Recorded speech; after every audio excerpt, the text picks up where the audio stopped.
Yo guys, what is up? Welcome back. So today we are doing the fourth part of 8 different types of Fallout players. Now this will be the last episode of the specific just 8 random types. I have some more sub-series coming out, which you're definitely going to like because it's very similar. It's just going to be like the 8 different types of Fallout YouTubers and stuff like that. I'm not going to release all the information yet because, I want you guys to wait and be ready for that though. I also do want to apologize for how long it took to get this video out. I've been really busy with things outside of, the internet. So that's why this video is a little bit delayed. But I have 8 more types of people, and I hope you guys enjoy. So let's get into it. So the first type of person on this list is the Hoarder. The Hoarder is someone that collects and holds everything. They don't sell anything they own. They don't use any of the junk they have. They just have it. They just collect everything. The second they're in Sanctuary, they pick up every single item and just store it in their inventory until they find a workshop and dump it all there because they just like to collect everything they see. I don't know. I guess they're just, like I said, a hoarder. Now, for the second person on this list, we have one of my favorite ones because he's very common in today's society, is the Complainer.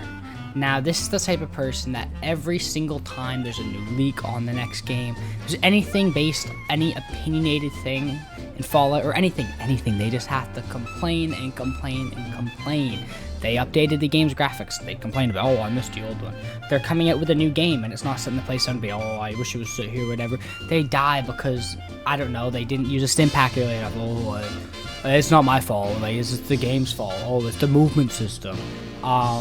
Yeah, that's very common in today's society, as we know, with the internet and people to spread their useless opinions. But the Complainer is someone who, like I said, just complains. There's nothing positive in their life. Their life is just one big circle of complaints. Now we're getting on to the third person on this list, which I came up with this one really randomly. I thought it was really funny though, is the Weird Factions person. This is the person that will side with the weirdest and most randomest factions for absolutely no reason. Say they would side with like the Great Khans or something. I don't know how in depth that goes.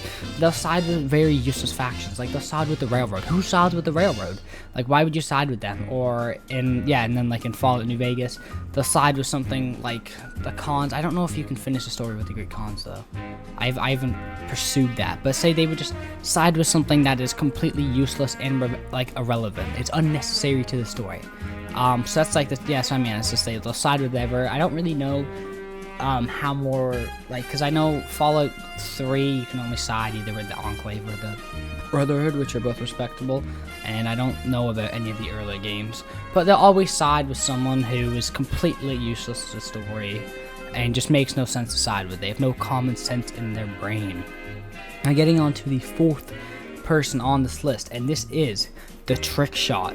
So this is someone that you'll usually see YouTube, TikTok, whatever. They'll just get some really cool shots. I really like it. Like if most Fallout players have seen the when you have 10 luck or whatever, and it's New Vegas and he hits a shot across the map. I don't know if that's edited or not, but that's like something that Trick Shot did. They make some really cool shots. They'll bring the Call of Duty, Black Ops 2, and Modern Warfare 2 trick shotting style into the into Fallout, and I think it's really cool to see that, especially in other Bethesda games, especially Skyrim, you can create some pretty cool trick shots. This person will take advantage of the systems and trick shot, which I think is really, really cool. Now we are getting into the fifth dude on this list. So this dude you'll see definitely played a lot of Fallout 3 and New Vegas, but their habits don't leave them when they come to Fallout 4. This is the VATS user. So this is someone who is always using VATS, no matter what. They don't shoot a bullet unless it is in VATS. So especially I know in New Vegas and 3, VATS are very important, very, very useful because of how weird the firing system is. It doesn't work as well. It's very inconsistent. But I know when it comes to Fallout 4, VATS are good. They're still very overpowered. But, you can get away with just shooting people without using VATS, Especially if it comes to more of a ranged shot and you can hit it in the VATS, only it's a 6-7% chance. Sometimes it makes more sense to use just your normal fire or not use VATS. So that's why I put that person on this list. This is someone that, like I said, uses a lot of VATS. Which, makes sense. VATS are a very overpowered system. But there's some times you don't need to use VATS. But now getting on to the sixth person on this list.